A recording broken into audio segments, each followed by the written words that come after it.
Hello and meow meow. My name is Madeline Schmall and I'm your host tonight. Welcome to our April virtual tasting. This month we've delved into new flavour frontiers, embracing the great outdoors, while talking all about how whiskey can heighten our appreciation of nature. So, first, a bit of housekeeping before I introduce you to your hosts for the evening. We have 4 of the 5 bottlings available via the link sent to you earlier yesterday by my colleague Andrew. All 4 are available aside from the 48.118 Trekking in the Jungle, which is part of April's outturn. We also want to draw your attention to the fact that the grain G8.17 has a slightly lower number of bottles available. They're about 31. So if wanting one of these, make sure you get it while you can. For those of you who are tuning in from the EU, we've kept some bottlings aside from this particular tasting for your to-be rescheduled April version of the tasting. First, I'm going to give you the running order for tonight. We're going to start with 48.118, Trekking in the Jungle, followed by G8.17, Candles, Kumquats and Polished Oak. Next up, it'll be 26.160, Fruit Market Candy Store, and then it's 82.31, gives free rein to the imagination, followed by 42.52, Wood Smoke Through a Porthole. So this is the point to make sure you have your tasting mat ready. If you've chosen any of our food or beer pairings for tonight, let us know in the comments. If you've chosen something alternative that's totally out of this world but really goes well with the drams, we want to hear it. Let us know. And finally, if you have any questions throughout the tasting, feel free to comment and we can take it from there. Without further ado, however, I'd like to introduce you to your ambassadors for the evening. And first up, it's Olaf Meyer. Good evening, everyone. I hope we're going to have a good night. Hey, Olaf, how you doing? I'm very well, Madeline. You ready to get going? I'm ready to get going, yes. Always. Always ready. I think they're getting probably sick and tired of me now. I'm sort of like the every evening newsreader or something. I mean, no, I'm looking forward to it. It's a good lineup. It's going to be a good night. Yeah. And next, I'm going to introduce you to Graeme Newton, who you may not have seen before, so he's going to tell us a little bit about who he is. Hey, Graeme. Hey, Madeline. Hi, everybody. It's a real pleasure to be here with you this evening. I'm really looking forward to sharing these drams. So I've been with the Society. I've been an ambassador for almost 11 years now, and I'm on the panel. So I do the panel selections, I do the tasting notes, and it's a real pleasure to experience so many wonderful whiskies. Indeed it is. We still have another special goose. I can't speak. We have another special guest to introduce this evening, and it is Graeme Beveridge from the Hipflask Hiking Club. Good evening, lads. How are you doing? Good. How are you, Graeme? Yeah, great. Thanks for having me along. This is a rare treat indeed. Well, we're delighted to have you, but I wondered if you could maybe tell us about Hipflask Hiking Club a bit, and I believe we have some photos to go along with that. Yeah. So it basically started off from pretty humble roots. It was a small group of friends, who decided to basically get together and chip in for expensive bottles we couldn't normally afford, and then bring it into someone's house and have a bit of an evening where we showcase a particular malt or something like that. From there, it had a few years of not staying static, but that kind of similar thing, and then the last few years exploded. We were really fortunate to start getting our own tastings. We start hosting them using spirits that allowed us a tasting room. We would supply the drams, we would do the tastings ourselves, and since then we've really kind of blown into getting brand ambassadors to us. We've had some fantastic tastings the last year, like say Springbank, Adelphi, a few others that have races in the last few months. So had some really kind of challenging times, obviously, with this situation that's going on. So it could have really made or break the club, I think. For a close-knit group, mostly in Glasgow, they were a Scottish club, but for us being quite close together for the most part, all of a sudden not being able to sit in the same room is slightly problematic. But, as we're doing tonight, Zoom and other channels kind of took over for us to get together, and it exploded, absolutely exploded. It was eye-opening that rather than us having 1 or 2 tastings like every 6 months or 4 months or something, we now meet every single Wednesday. It's a kind of no obligation, no fuss. If you don't turn up, don't turn up, just casual Wednesdays. And I think it was quite eye-opening that a lot of members every week do turn up. We just meet up and have a right old chat and a dram.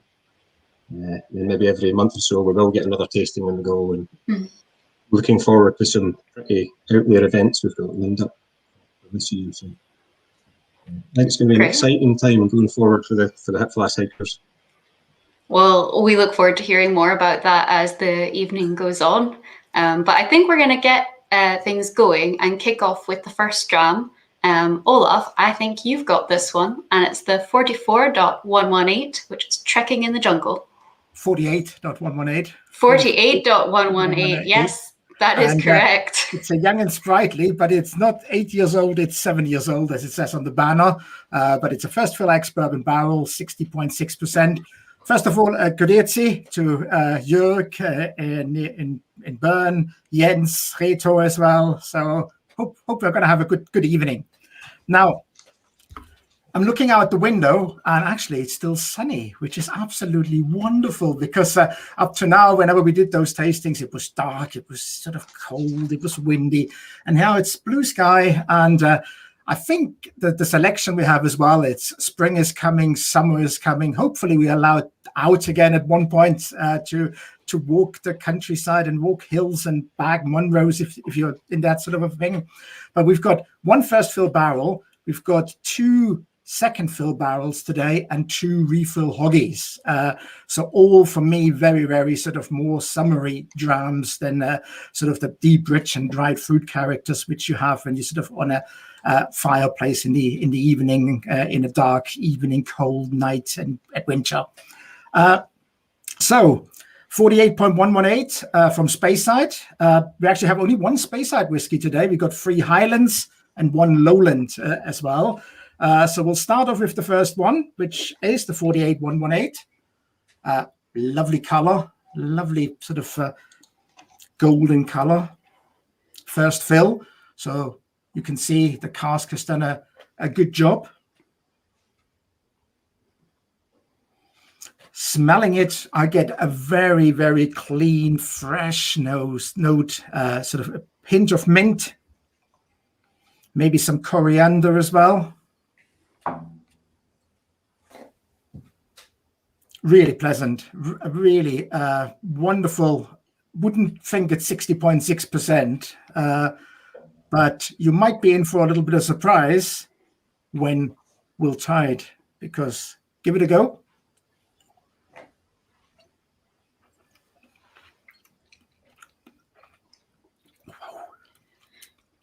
Whew. Takes my breath away. I always say these sort of drams divide the boys from the men, you know, sort of, and I'm just a little boy. I mean, sort of, that's far too strong for me. No, there is some flavors there. I mean, all the walkers, as you can see, those 2 sort of Graeme and Kami, I'm glad I'm not the only fool this time around. So there we go.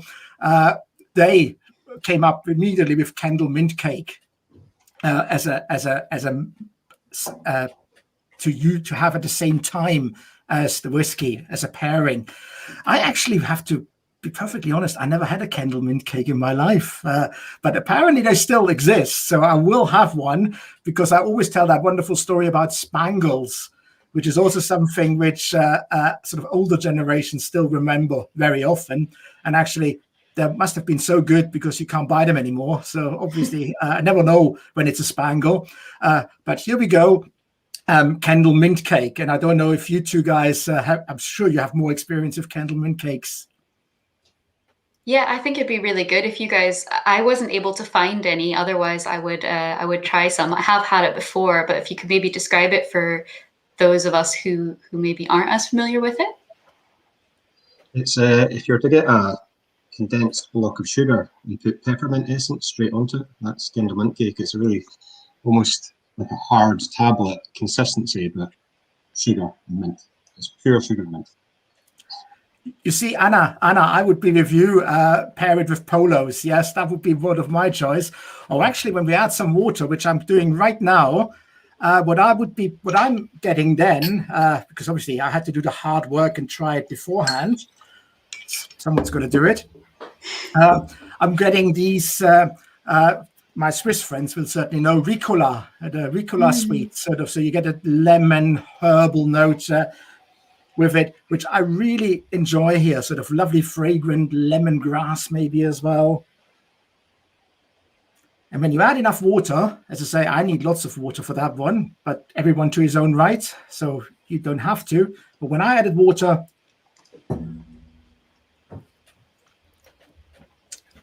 it's wonderful, absolutely delightful. That would be my hip flask, sort of moving around. And I think I'm really going to start I've always thought about it, sort of a worm tub club, I think, because I love these distilleries who have worm tubs. And that actually is one of those distilleries which still uses the old way of condensing the liquid back, or the vapor back into liquid form. So here we go. Yeah, Ricola herbal spearmint candy. That's the one. That's what I would take. Actually, I had some downstairs. I forgot. Yeah, I still have one box from Switzerland. Well, that's true. I think, Olaf, you also had a beer pairing for this. Yes. For this People will know me. I'm a German, so beer is never far away from me. So what I've done, I've chosen a beer this time, which is a Pilsner. So very, very sort of, typical Czech, but then come over to Germany as well. And what I've got is the Rothaus Pils. It's called Tannenzäpfle, which means little fir cone. So you can see that here. There is the girl as well, which is on the label since 1959. And you can see the fir cones hanging down as well. So that's the Tannenzäpfle. And it comes from the Black Forest, which is my home, because it's Baden-Württemberg. And the capital is Stuttgart, and that's where I'm coming from. So that's what I've chosen. It's that beer exists now since 1956. That beer they have, but actually the brewery goes back to 1791. It was founded by abbots of a Benedict monastery in the German Black Forest in the southern part, and since 1922 it is called the Badische Staatsbrauerei Rothaus, which means it's owned by the German state of Baden-Württemberg. And here we go. Beautiful. Prost. Prost. Zum Wohl. I have to say, Olaf, they make a whiskey as well. Yes, they do. Not so keen on that one, I must say, but that's another story. That's another story, indeed. I see James saying beer pairings going down well in the Anglo-German household. Wonderful, yes. No, it's often touted to be one of the best pilsners in the world. But actually, I'll give you a little story before I'll pass on to Kami, because the claim of fame of Rothaus is it's the only German export pilsner that comes unpasteurized, something that allows the beer still to retain aroma and flavor from the yeast and all proteins that remain following the fermentation. But there's a slight problem, because the US, the FDA, says that Tannenzäpfle is therefore a biological weapon.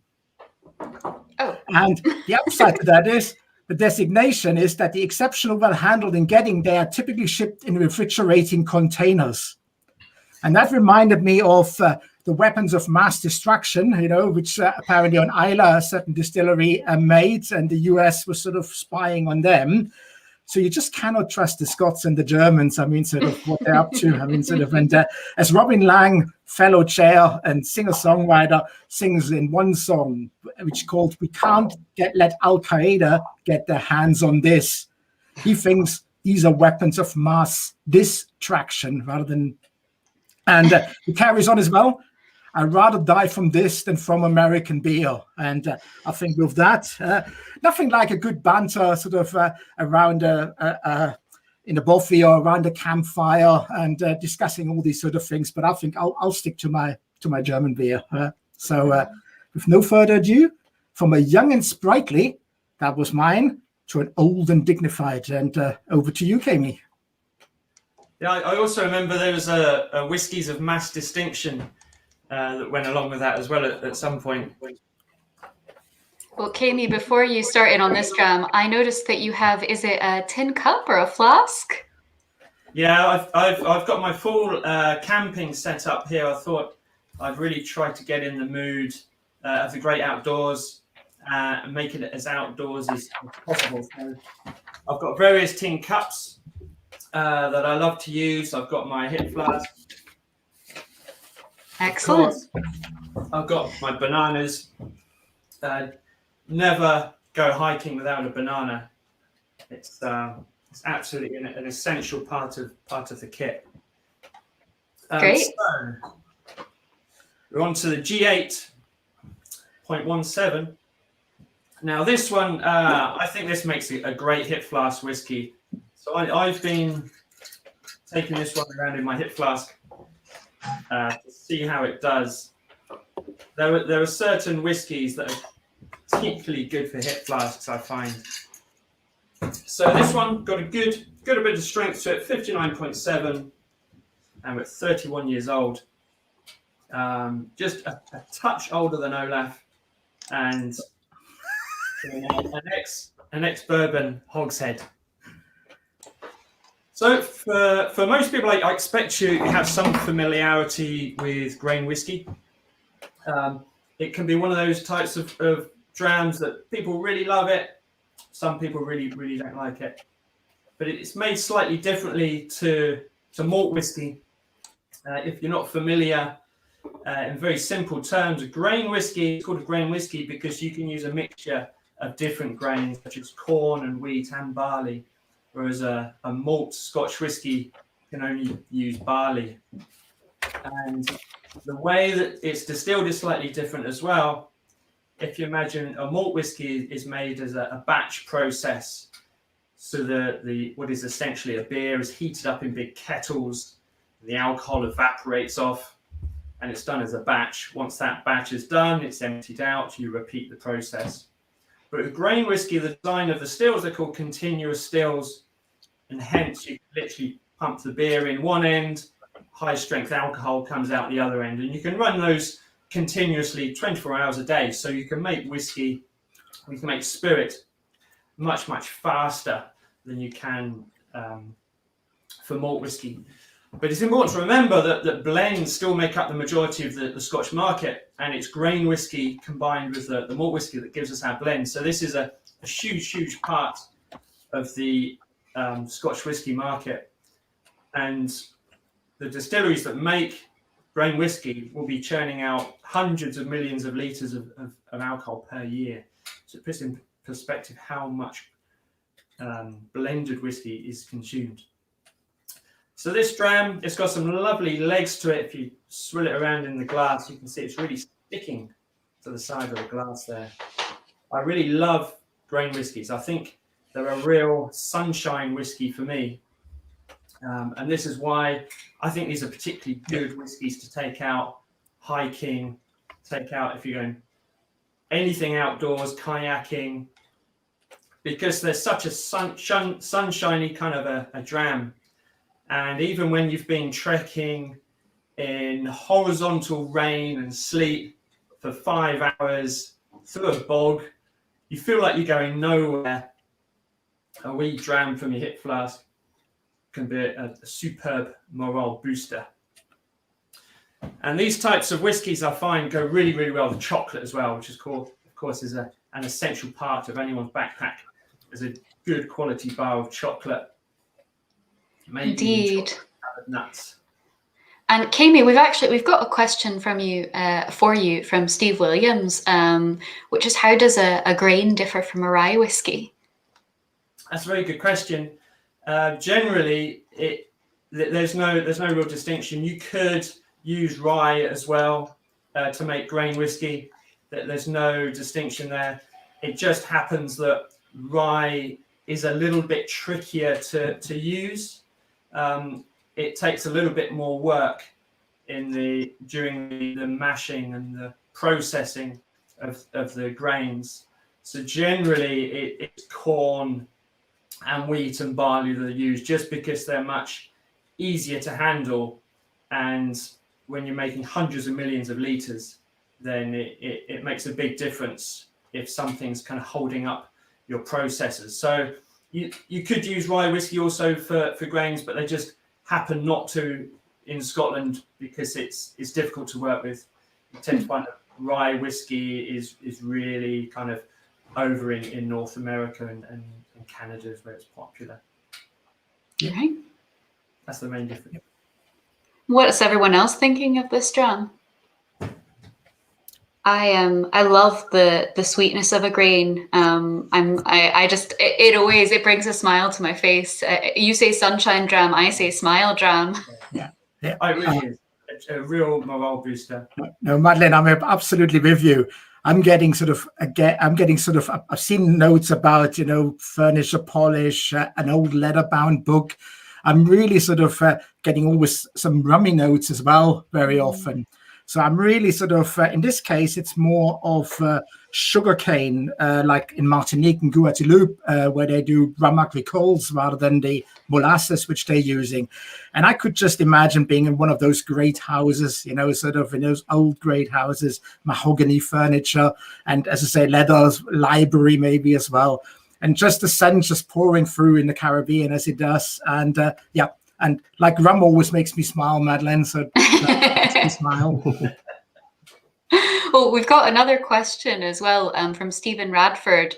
Are all grain whiskies all bright like this? Haven't got mellow, getting dark chocolate? Bright in terms of flavour, I presume. Colour. I think colour. Colour. All of the colour is coming from the cask. So the same with any spirit. Before it goes into the cask, it's completely clear. It has no colour at all. So this is all coming from the oak. However, grain whiskies, they tend to be put into the cask at a higher strength than malt whiskey. So that all spirit is diluted before it goes into a cask for maturation. With grains, they tend to keep it a little bit higher in strength. And this is sometimes why with grain whiskey, at a very young age, it can be a bit harsh. It takes time to mature. It takes time to develop. So they can be a little bit higher in strength. Even at bottling strength, they can be a little bit higher as well. A real classic flavour I get from most grain whiskies is toffee popcorn and banana and vanilla. Yeah, it's a real classic note for me. And so my pairing for this, which I thought would be ideal for hiking, was my banana and peanut butter sandwich, which is just packed full of energy. It goes fantastic with the dram. I've gone a bit extravagant with my sandwich today, because rather than peanut butter, I've actually used almond butter. I thought we'd push the boat out, especially for the members this evening, because it's such a special evening. I've gone for the almond butter in my sandwich. But I thought, what a perfect combination. Peanut butter, banana, some toasted bread on there, lots of butter melted in there. Has to be toasted bread, of course. If you go hiking with it untoasted, it just goes too mushy by the time you get to the top and able to have a drink. But it is such a tradition. I'm sure globally, it must be a tradition. When you get to the top of the mountain, you get the jam. Madeleine, I obviously haven't lived. I mean, no candle mint cake, no buttered banana on top of a mountain. I know. Where have you been, Olaf? Where have I been? Exactly. Must be your young 31 years. That's it. Oh dear. I've never heard of toasting your sandwich for a hill walk before. That's a new one on me. Like. I don't know, Graeme. That could revolutionise the crisp sandwich debate. Whoa. We'll talk about that one a bit later. Them's fighting words. I have to ask, Graeme. I was told to say meow meow. I'm not entirely sure why I was told to say that. Maybe you could explain a bit about why Hipflask Hiking Club says meow meow. Yeah, I can. Well, I can try. The problem with these Zoom calls and having them weekly is there's so many individual chats every week that an offhand comment is said or something. So there seems to be this running thing of new catchphrases or photographs or photoshops going on. But we started off the meetings with pub quizzes. We thought that was a good way to get people together and have an event, but easy to organise and get a drink along. It's fine. And I think it was quiz number 3 or 4.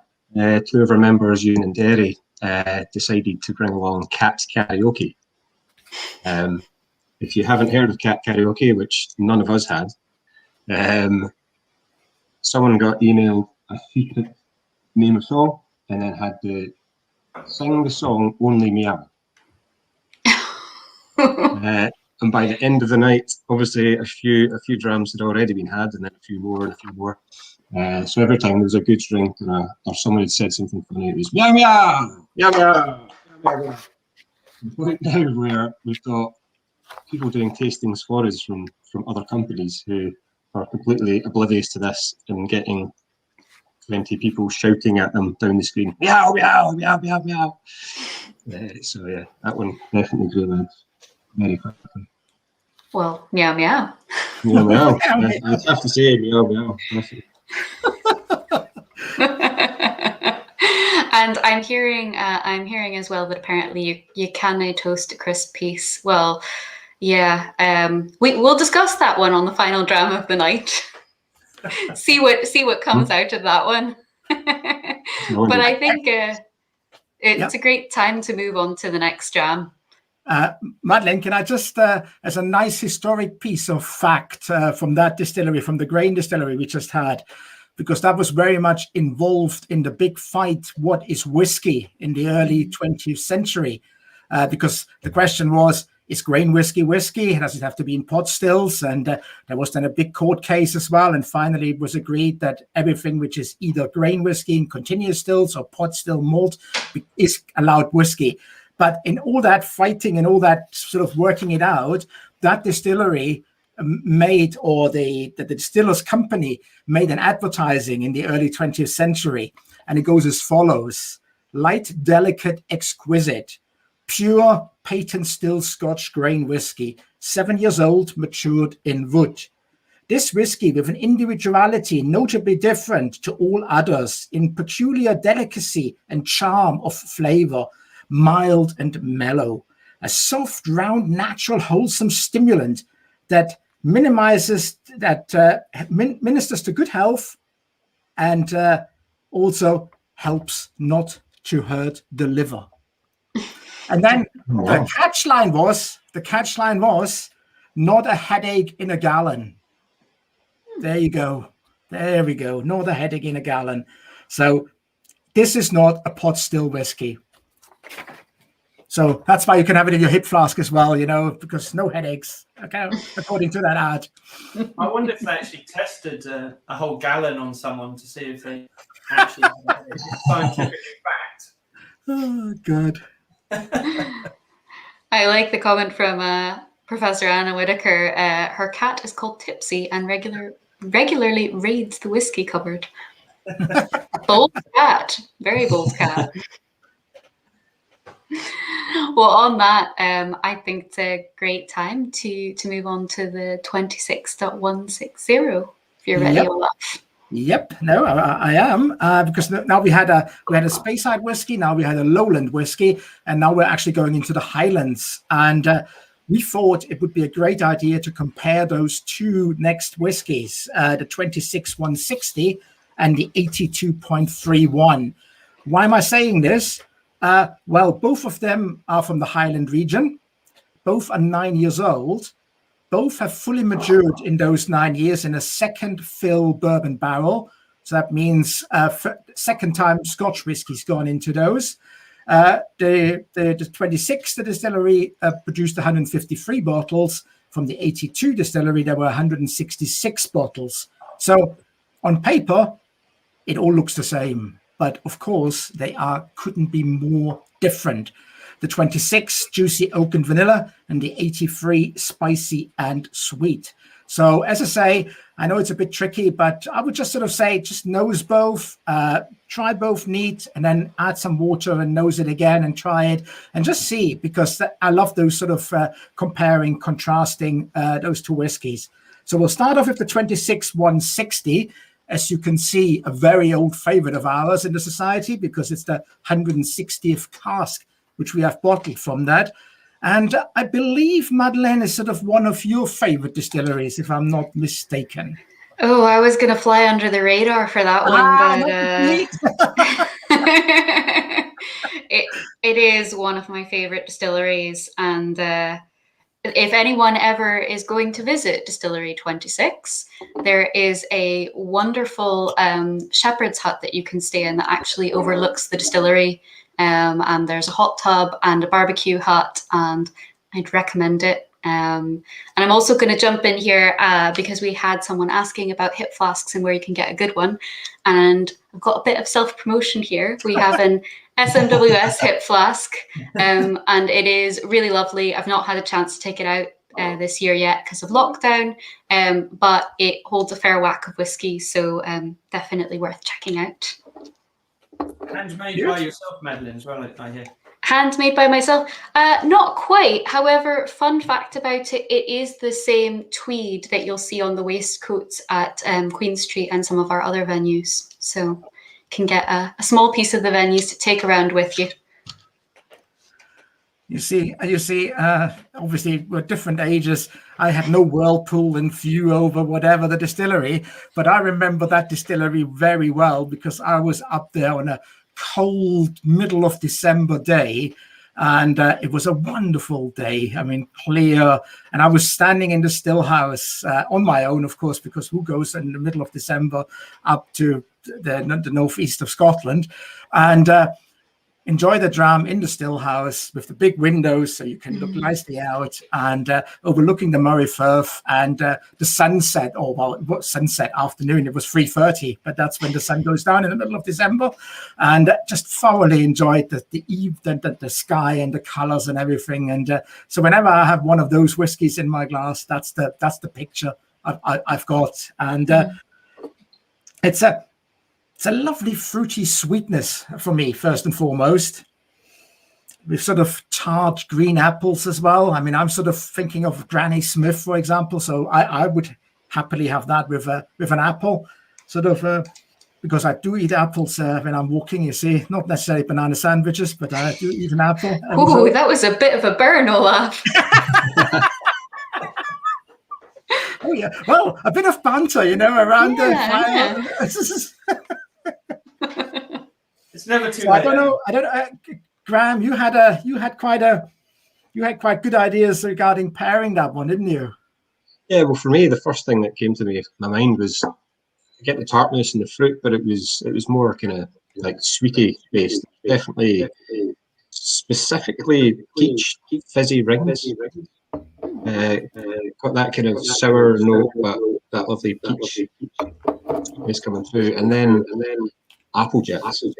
Yeah, very, very kind of slightly sour but very sweet fake apple flavour to it as well. So, I mean, I could see myself having a bag of apple jacks in my pocket. And as soon as I tasted this, my first image was getting to the top of a hill, but not finishing the day, like actually sleeping on top of it. I don't know if anyone slept on top of a hill where you've got there and you're knackered and you just eat some sweets, and before you know it, the packet's gone. Same with the dram with this. If you had this sitting, just watching the sunset all night with your tent behind you, and a big bag of sweeties, yeah, life would be complete at that point. That's it. Marty just mentioning tropical Skittles as well. That's sort of one of mine, actually, which I'm getting quite often. And now you mentioned it, Martin, of course, I get it now. I mean, sort of, it's a lovely, I mean, again, just nosing it. I mean, I wouldn't say it's 9 years old. That's the beauty about these things. You never really know. And we shouldn't really talk about, how old it is and what it is. You just should try it and then see afterwards what it is and how old it is and what cask it was.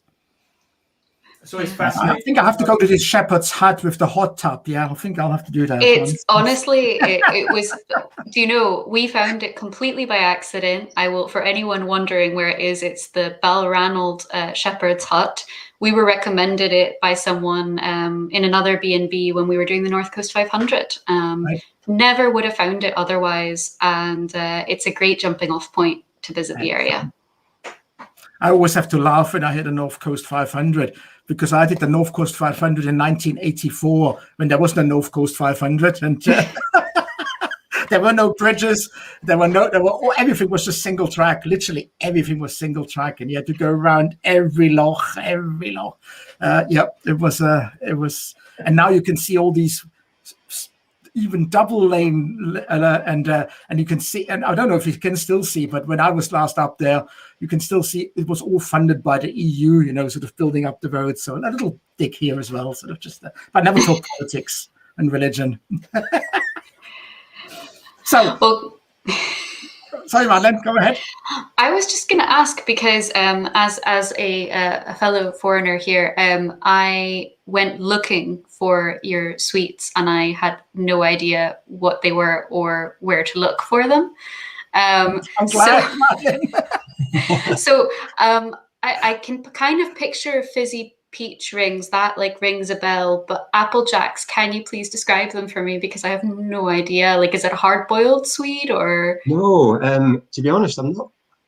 Now that you said that, I'm not altogether convinced they still exist. But have you heard of blackjacks or fruit salads? Is that fruit salad? I tried very recently for the first time. Yeah. So same thing, a little rectangle in a wrapper paper. So that kind of soft, squidgy, and a wee bit tough and chewy, but yeah, that kind of consistency. Okay.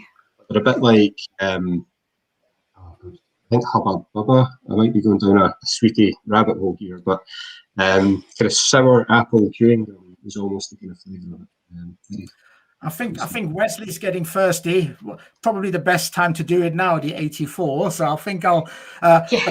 Peter from Switzerland said he's thinking back on the 26.93, which was a wonderful dram, or still is, because I still got a bottle of that one at home. So Peter, come to me and we'll crack it open and enjoy it.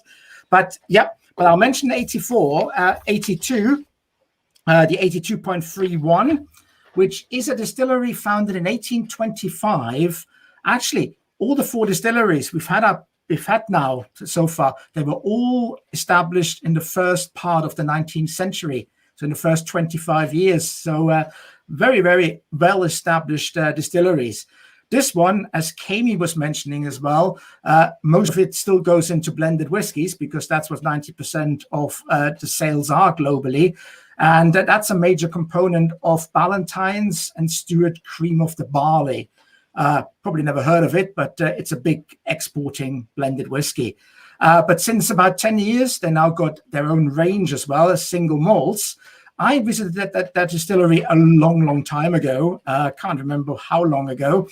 And an unusual feature are the stills and the line arm, because the line arm goes up at an angle of 15 degrees, which actually is very, very steep and very unusual, which basically helps for reflux, and therefore you get a delicate, mellow spirit. And also, when you mature it, you get the sweet and fruity notes in the final product.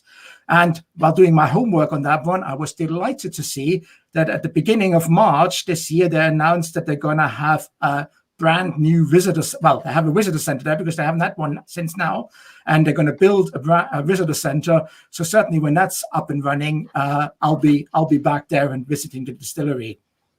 So let's nose that one. Give free rein to the imagination. That's what we're all about, really. Spicy and sweet. Lovely, lovely aroma.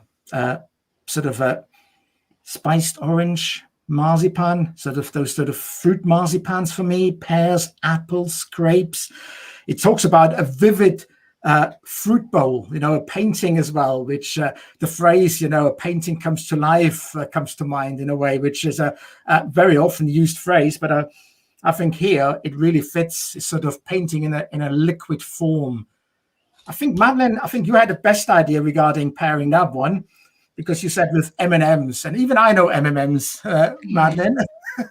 I did. I think when you're out walking, sometimes you just want something really simple, and chocolate M&Ms are just one of my go-tos, whether you're walking or just at home on the couch watching some TV.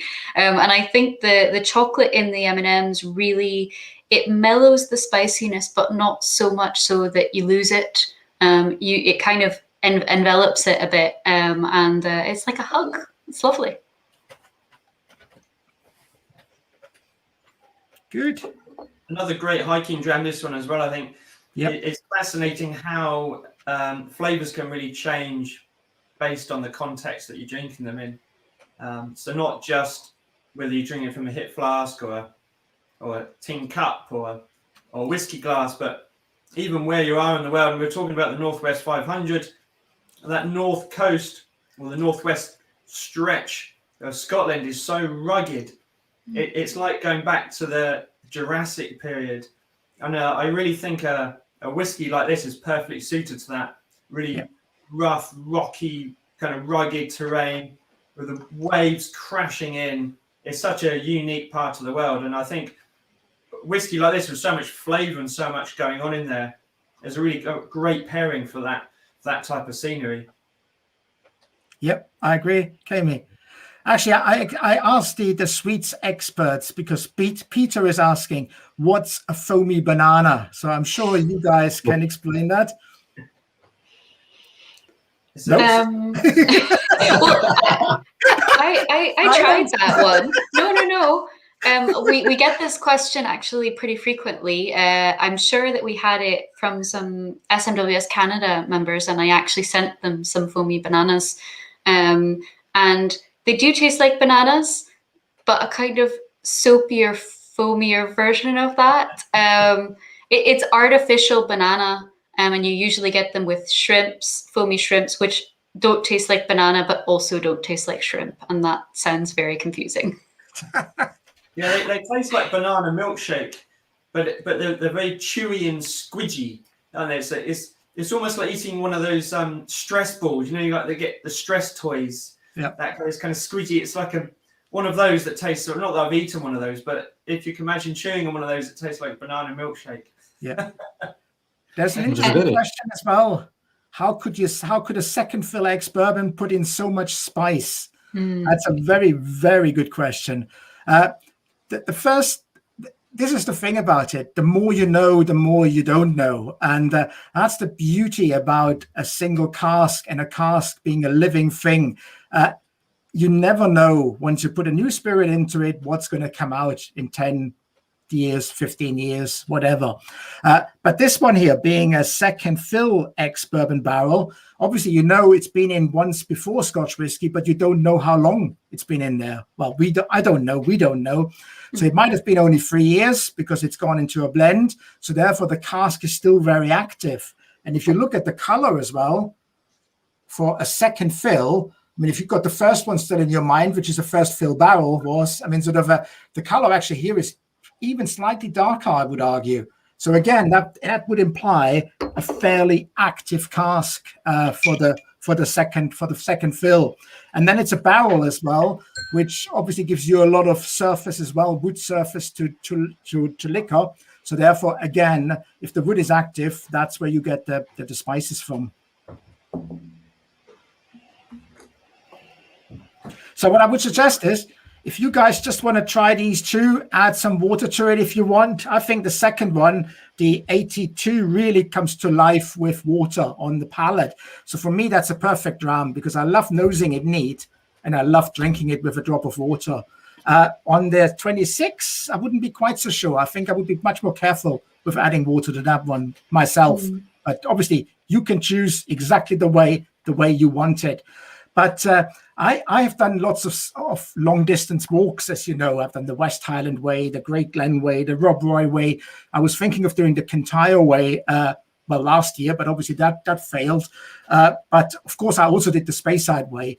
And that's what I've been writing an article in the Unfiltered of this current one, where I went with two Swiss friends of mine, Jörg, who is listening in here as well, and Julian. Julian, by the way, He has written a good article about 10 walks where always a distillery is there, is in it as well. Really a very, very good piece as well. I've done probably about 8 of those walks, more or less, and I think they really are worth exploring once we get out. So Speyside Way, I've done it twice the whole way, but I've done numerous little spurs from one to the other. I've done the spur from Ballindalloch to Tomintoul many times, from Craigallachy to Dafton. So been around for a long time, but I've talked a lot about it in the first Friday pub session of this month here with Richard, but I also promised another few stories of that, and that's when I take my rambling hat on. There we go. Because I used to be a big rambler with my parents. That hat goes back, well, I'm not saying how many years, probably was between 8 and 15. I was, and every pin, as you can see on there, that was a trophy. Whenever I reached the mountain top and there was a hat or something, you could buy yourself a pin and put it on. And it was all the walks in the Swabian Alps, in the Black Forest, in the Bavarian Forest, and in Austria. That's where I mainly was. And there was I'll just tell you, as I say, enjoy the whiskey. You're going to be here for a while now. No, I'm keeping it short. Bridge of Oakey to Kinlochleven. I walked, and that was in February 2005. It's very yes, I agree, Julian. I think it needs water on the palate, that 82. So I wanted to actually stop in King's House Hotel, but that was closed in February. So I had to walk 21 miles that day, and the days are short in February. So by 4:30, it's going to get dark. And I saw a total of 2 people during that walk, but which were very, very important 2 people. But in chronological order, I started walking across Rannoch Moor. And if anyone's done it, it's quite a challenge on its own, but in February, but it was cold. But it was a beautiful day, so I'm not complaining. And all of a sudden, I stopped because I saw a stag just on a little hillock, sort of about 100 meters away from me, just standing there, not moving at all. He eyed me up. I eyed him up. We were standing there for 2-3 minutes. Nothing happened. He stood there. I stood there. So I started to walk. And I walked past him on the path, sort of probably 20 meters away from him. And he followed me with his eyes all the time. His head just moved very slowly along. And then I walked past him. And when I walked past him about 100 meters, I turned around and his eyes were still looking at me. And I knew why now, because behind the hillock, there were whole herds of hinds behind him. So he was just making sure that everything is fine. And then when I stopped there, I thought to myself, God, there's a real big sound. What's the noise? And I couldn't imagine. I was thinking, well, I'm in the middle of nowhere. It is so loud. So I walked on a little bit further, and what was it? It was a bubbling brook. It was just a little bit of water, a little waterfall, sort of 2 meters going down. And the noise was just because there was no other noise. There was just silence. And it's just amazing what nature can do. So then I walked on to King's House. I then decided, okay, I'll have to go up Devil's Staircase, which I found out halfway up that I was over my knees in snow because up there it was heavy snowing and I was getting really tired and I knew I had to get all the way to Kinlochleven as well. So what I decided, I just kept going, got up there, really feeling knackered, thinking, hang on, I'm not going to make it. It's going to get dark before I'll get there. And there was an elderly couple sitting up there, drinking tea, having a biscuit, and saying to me, oh, hello, would you like a cup of tea? And I said, I would love a cup of tea. So there came the tea out in the flask. And would you like a biscuit? And I got a biscuit. And we were starting talking. And they said, oh, yeah, we just got up and go down again. And then we were in the car. And I sort of thought to myself, I get my Hipflask out and sort of say, oh, I'll have a whiskey. Would you like a whiskey? Do you like whiskey? And they said, oh, we love whiskey. They said, what whiskey is it? And I said, well, it's a bit difficult because, you know, it's single cask strength. I'm working for a club which is called the Scotch Malt Whisky Society. "Oh," they said, "we're a member of the Scotch Malt Whisky Society." So there we went. So I told them all the numbers about it and here and there. Would you like another cup of tea? Would you like another biscuit? And then I thought to myself, I'll need to go, but it was just that right moment of just getting me back on track and walking to Kinlochleven. So I walked to Kinlochleven, and as I say, saw nobody. I saw two people up on the top of Devil's Staircase. And I really looked forward to my first beer, sort of, because I stayed in the Tail Race Inn in Kinlochleven. So I opened the door of the Tail Race, and I couldn't get in through the door. It was chock-a-block with people. And there were chatters and talking, and I was thinking, what the heck's going on here? You know, I mean, sort of, you couldn't get through the door, but what it was a funeral. So it was a funeral party, having drinks there, everyone dressed in black, you know. I was sort of thinking, it's just like I'm sort of going, God knows where, you know, where do I end up here? So someone at the bar saw me, came to me, fought through the people, said, "Oh, you must be the guy staying overnight," because I was the only guy staying overnight, I mean, sort of in February. So he gave me the key and said, "Just go up to your room, come back down in an hour." So I came back down in an hour, and there was no one left. Everyone was gone, and it was me, only me, for the rest of the night. And for the next day, I went on to move on to Fort William. Yep. Wow, that is an epic walk. I haven't done the bit to Kinlochleven, but I think it was 2 years ago, not long after I joined the society, actually, I went on a walk with Julian. Julian was the key organizer in this, and Ewan Campbell, our spirits manager, and we did we did that bit of Rannochmore, and it is, even on a sunny day, quite desolate because you are just so tired by the end of it. But yeah, we slept and ate very well that night. Yeah, no, it was great. And then I moved on the next day, as I say, to Fort William, and I stayed in the Glenlochy guest house, which actually is a distillery which was closed in 1983, and it's the manager's house which was converted into a guest house. And as I say, that was all in 2005, so I don't know what's happening now.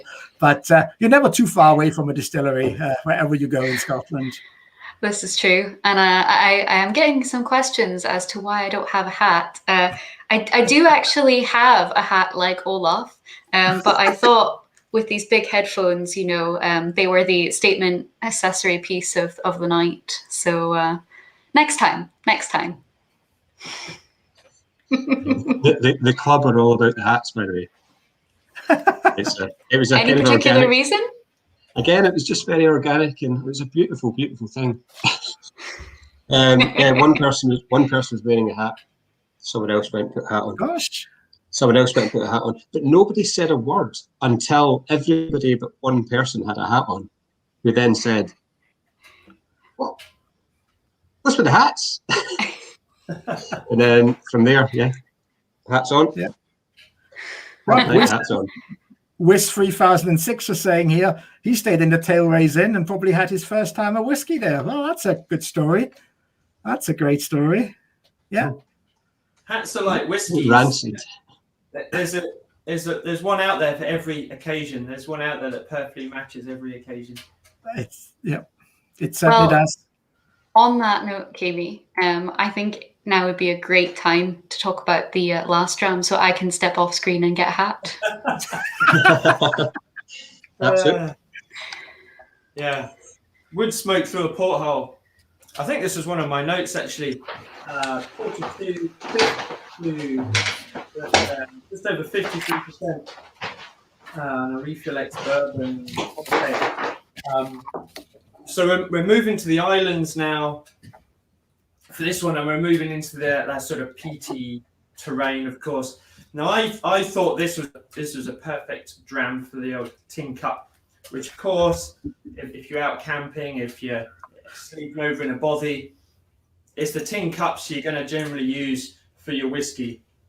And even if you're not into smoky whiskies, even if you're not into that peaty thing, I sometimes find just being in the right location at the right time around a campfire, all of a sudden you can really discover a love for that. And that really hit me the first time I went to Isla. and having the peaty whiskies on Islay with the seafood that's caught locally, it just brought everything together, and it put everything into context for me. And I also find with these drams, of course, in Scotland, we have these wee flying monsters called midges, which are the bane of any hiker or outdoor enthusiast. So just take a good high strength dram like this, you dab a little bit on your fingers and splash them on. Not only does it make you smell wonderful and attract the local deer, but also it helps to ward off the flying midges as well. So that's my little tip if you want to smell like you're absolutely raging drunk while you're out hiking.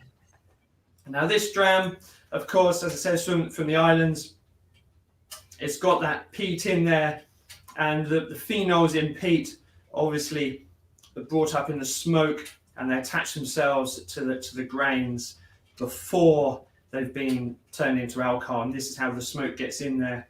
I find smokiness a really fascinating experience for the senses.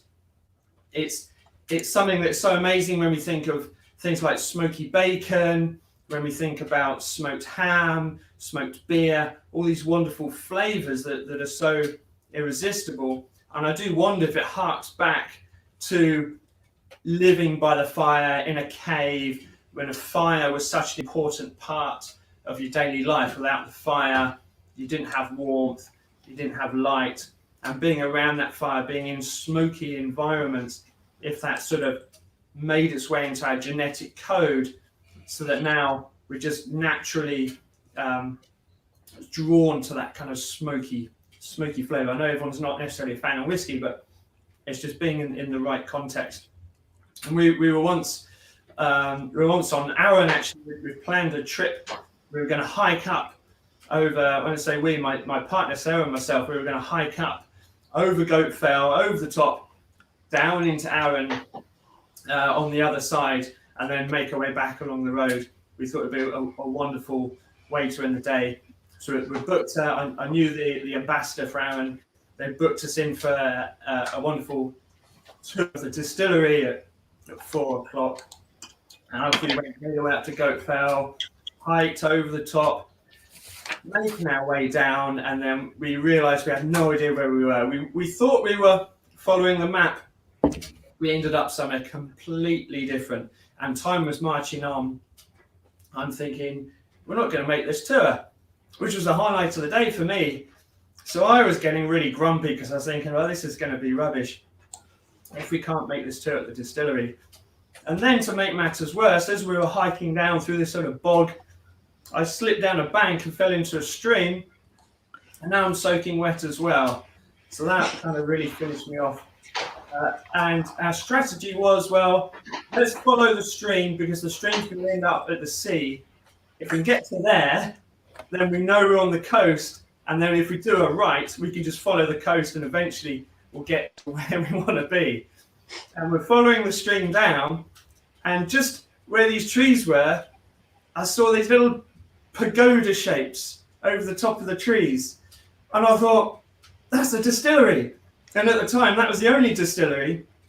So I thought, well, that is it. And it was about 5 minutes to 4.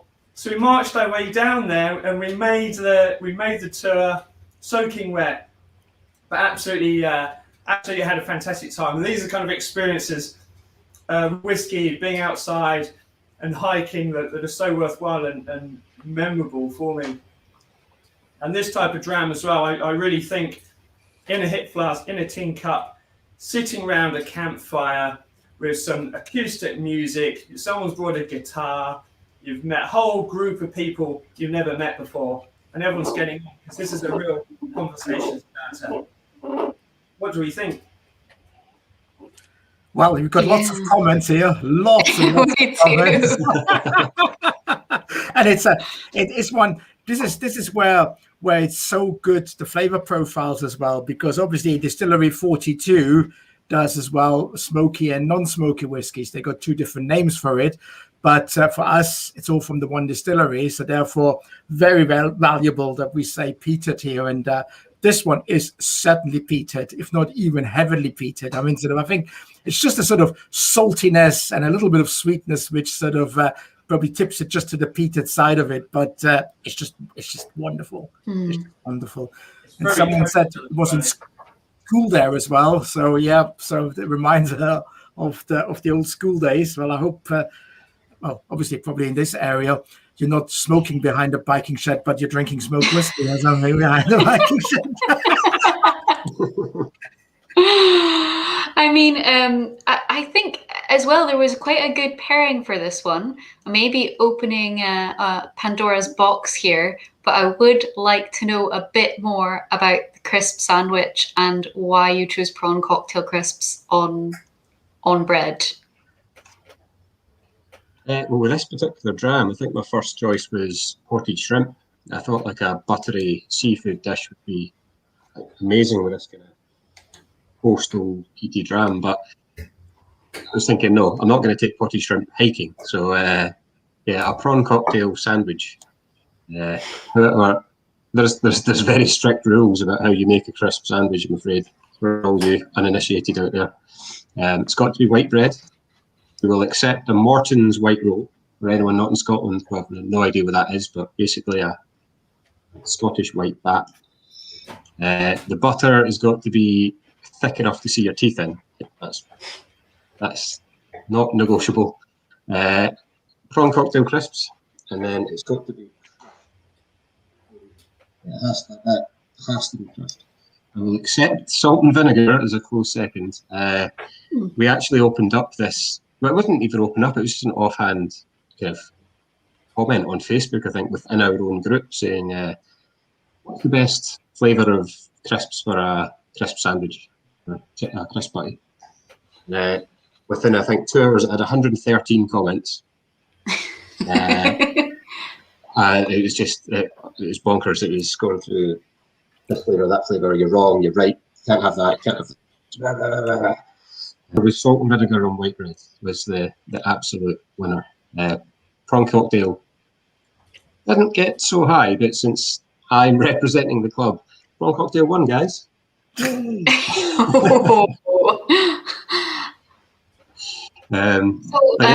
no sauce on a prawn, not a prawn sandwich, a crisp sandwich. You don't put any sauce. It's just butter, crisps, and bread.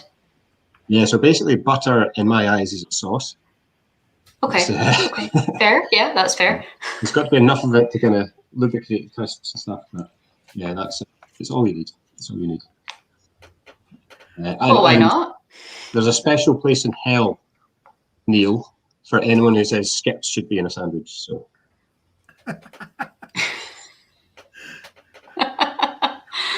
You see that one here, if you've written the note, Kami, you sort of at the end it says we finished with a haggis on the loose in the pine forest.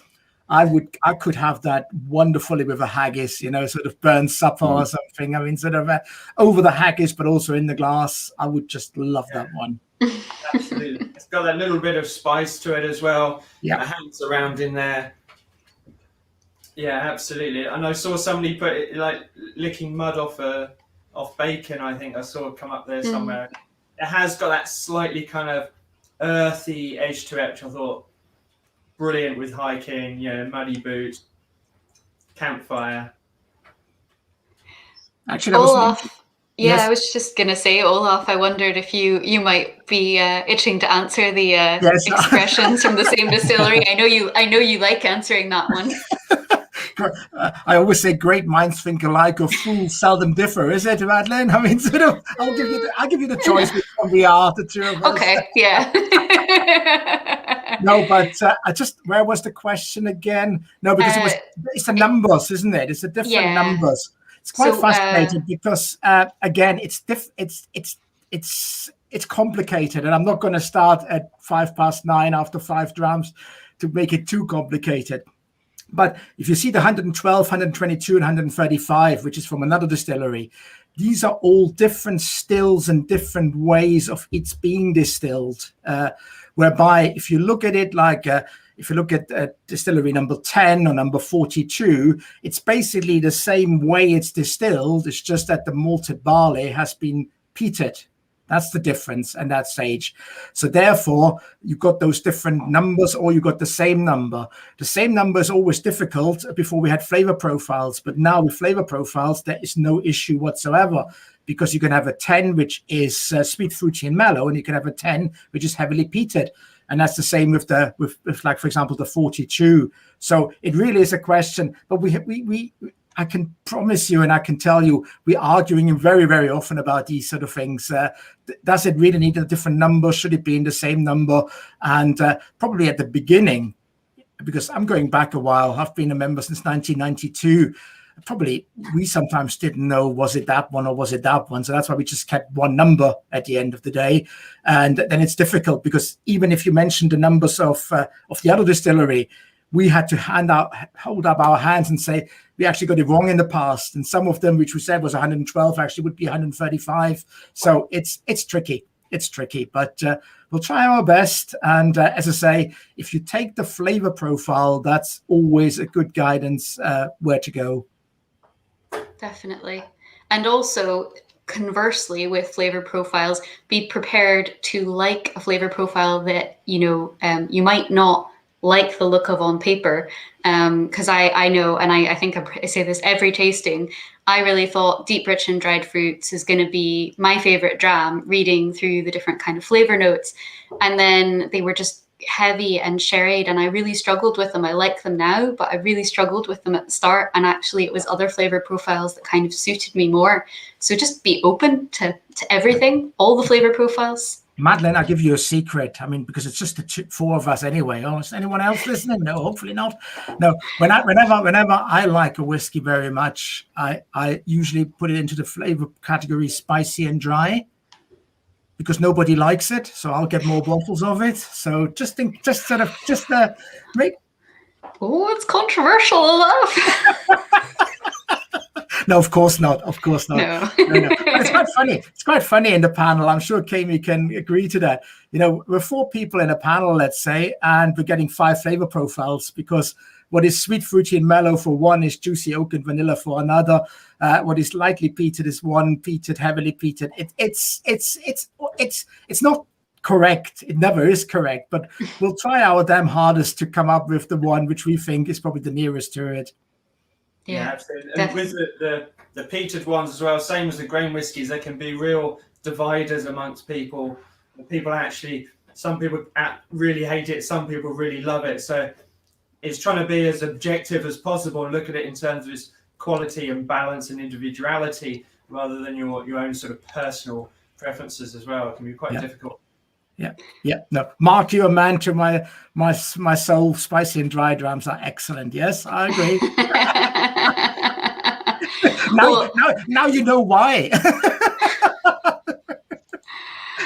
And Olaf, I actually had a question for you well in advance of this tasting from a member who said, when I posted your story about walking the Speyside Way, simply can't help but wonder if Olaf comes up with quirky names for all SMWS whiskies on his hikes. Not really. Well, you see, I don't know. I'm sort of a weird person. Someone says something, and obviously on a walk you're talking a lot with the people surrounding, and whenever something interesting comes up, I'll sort of just note it down in my little notebook, and keep it. And you never know, it might just pop up maybe 6 months, a year later in one of the tasting notes. And I think certainly on those walks, when you're walking 6-7 days every day, 6-7 hours with 3 people or something, you talk a lot, and it's that. So yeah, you probably got a point. I mean, it wouldn't surprise me, and that's probably why you see as well occasionally quite a few sort of Swiss or German things in it, of course, because obviously German, because that's where I grew up, but also I've done 8 years in Switzerland. I mean, that's what I just want to show all the Swiss. That's what I've been given in Switzerland. My Swiss Hipflask. Excellent. Yes. So again, it's those Ricolas and it's that and that, because at the end of the day, that's what's very often the case. It's memories of aromas, of flavors you had in your childhood. And of course, my childhood was in Germany, so therefore all these flavors are different to anyone else here. So it's just what it is, and therefore nobody's ever right, nobody's ever wrong. Absolutely. Well, if someone says the 4252 is not smoky, then clearly they're wrong. I mean, sort of, but otherwise, no. I mean, that's what it is. And at the end, it's not about right or wrong. It's just about having a good time and having fun. Couldn't have said it better myself. So my question for the three of you now, and also for anyone watching at home, is which has been your favorite dram of the night? And are we gonna? Yeah, we're gonna say which one gets the meow meow of the night. So Graeme, do you want to go first?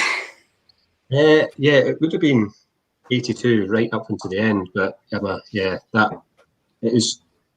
I like peaty whiskies. I love peaty whiskies, but that was so well balanced as well. It had some other stuff going on. It wasn't overpowering one way or the other. So yeah, meow to the last one. Absolutely. Meow meow to the 42. Okay, Olaf. Well, I just have to say to Anne, who says, I have a Swiss Army knife. It doesn't hold much whiskey. Well, I've got a Swiss Army knife too, Anne. That goes everywhere where I'm walking. It's my Swiss Army knife, as you can see in the report as well, which I did for the Unfiltered, because I only had two things. I had my Speyside Way walking book, and my Swiss Army knife. But you should have seen those Swiss. They were coming with all sort of technology things, how high when I'm climbing 500 meters or something, what is the distance and everything, all things I don't understand, So I'm a Swiss Army knife boy and always have been. I can see it has a corkscrew there as well. It does, of course it does. It's well used as well, Actually, I'll tell you a story.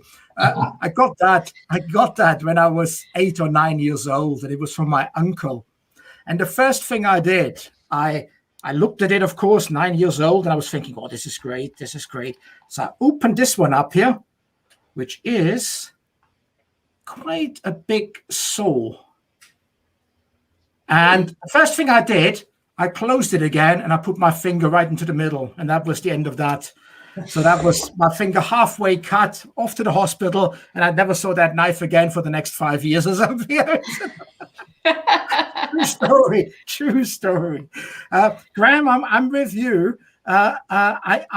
I think for me it's the 82.31, which is mine, and I like the smoky ones. I like the 42, but I'll stick with the 82 as my favorite of the. So 82, meow meow. Oh. Actually, the Swiss who went with me on the Speyside Way, they have something similar because we were starting to walk, and they always, whenever they saw sheep, they said Schafe, which is the German word for sheep.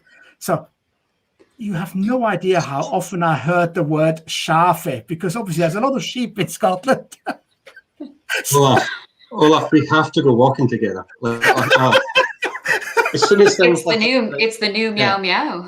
Locked Inverness, let's go walking. Let's do the Cape Wrath Trail together. Yes. That's gonna be great. Yeah, let's do it. Looking forward to it, Graeme. Looking forward to it. Well, Schafe. Sorry. So mine is 82.31, my choice. And Kami, how about you? Well, it's always so based on context, and you can take a whiskey that you didn't particularly like in the past and have it in the right context, and it will taste the most beautiful thing you've ever had in the world.